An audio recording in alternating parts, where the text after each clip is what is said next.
You're listening to Ghostumentary Scary Short Stories, original pieces updated throughout the week. My own personal hell.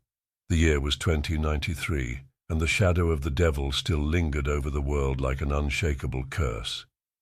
50 years earlier, he had made himself known. He appeared as a man, ordinary and unassuming, yet with eyes that seemed to pierce the soul. "I'm the devil," he had said with an eerie grin, and no one believed him. Not at first. It wasn't until he began granting wishes that people took him seriously. At first they seemed harmless, a struggling artist finding sudden fame, a destitute family acquiring unimaginable wealth, a young woman miraculously cured of a terminal illness. But these wishes came at a price, one no one understood until it was too late. Each wish signed away a soul, a silent transaction sealed with eternal damnation.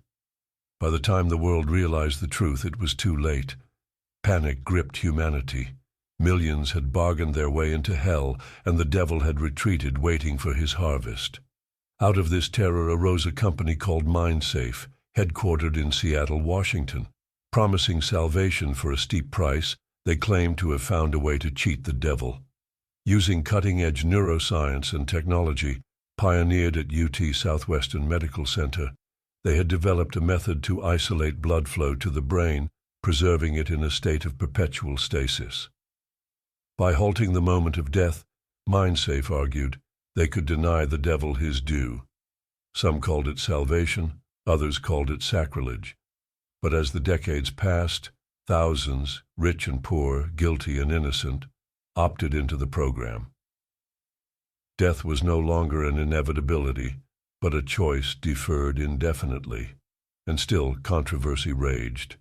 Was it truly a loophole in the devil's bargain, or just another cosmic trick? Andy Wells was a 58-year-old high school history teacher. He had spent his life in quiet contentment, married to Lori, his high school sweetheart. She was his anchor, his better half, and in recent years his patient. Lori had been sick for years, and the doctors had finally given her months to live. Knowing her time was running out, she had made an unusual request. She wanted to be frozen by MindSafe. Andy had balked at the idea. "You didn't make a deal with him," he said, his voice heavy with disbelief. "You don't need this." But Lori was insistent. "Andy, it's not just about that. It's about what comes after. I'm scared." Andy didn't understand. They could barely afford the procedure, and it would wipe out their savings. But it was her dying wish, and how could he deny her that? Reluctantly, he signed the papers. In 3 weeks, Lori would be placed into stasis, ensuring she would never face death, or whatever lay beyond. As the weeks passed, they said their goodbyes. Lori grew frailer by the day, and Andy did his best to hide his growing resentment. Why was she doing this to them? Why couldn't she trust in the life they had built together? On the eve of the procedure, Lori broke down, tears streaming down her gaunt face. "I lied to you," she whispered. Andy's heart sank. "What do you mean?" "I did make a deal," she confessed. "It was so long ago. We were 18. You didn't even know who I was. But I loved you, Andy. I wanted a life with you. The devil promised me 40 years of your love, and he gave it to me." Andy stared at her, his world crumbling. "You... what?" "It was selfish," she sobbed. "I know it was, but I had to tell you. The deal ends very soon, our 40th anniversary." Andy couldn't process the revelation. Was their love even real? Had his entire life been orchestrated by something dark and unnatural? He thought of the dreams he had abandoned, his plans to be a scientist, to explore the stars, his acceptance into NASA, his bright future. All of it discarded for a life he now questioned. The day of the procedure arrived. Andy drove Lori to MindSafe, his emotions a tangled mess of anger, sadness, and love. She kissed him goodbye, tears in her eyes. "I hope you find peace," she whispered. He didn't respond. He couldn't. The next morning, Andy received the final invoice for Laurie's procedure. The cost was staggering. Paying it would drain the last of their savings, leaving him to work for years to rebuild his life.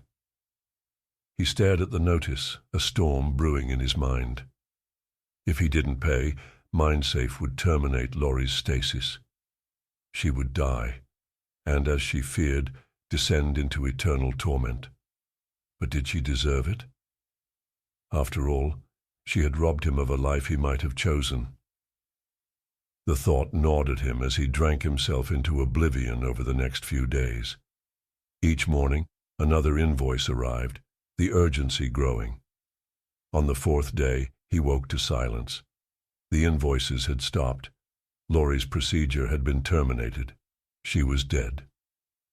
Andy sat at the kitchen table staring at the date on the calendar, July 12th, the day after their 40th anniversary. The deal had expired. The devil's influence was gone. For the first time, Andy allowed himself to feel. He thought of Laurie, her laugh, her kindness, the life they had shared. Tears welled in his eyes. His love for her surged, pure and untainted. It had always been real. It had always been true. And now she was gone. Worse, she was in hell because of him. A low, mocking laugh echoed through the house. Andy froze, his blood turning to ice. The sound grew louder, richer, filling the empty spaces of his home. "You figured it out, didn't you?" a voice sneered. Andy turned, and there he was, the devil, sitting in Laurie's chair, his grin as sharp as a knife. "True love, Andy, isn't it grand?" Andy's heart pounded. "You bastard." The devil chuckled. Now, don't blame me. You had a choice. You could have saved her, but you let her go, and now she's mine."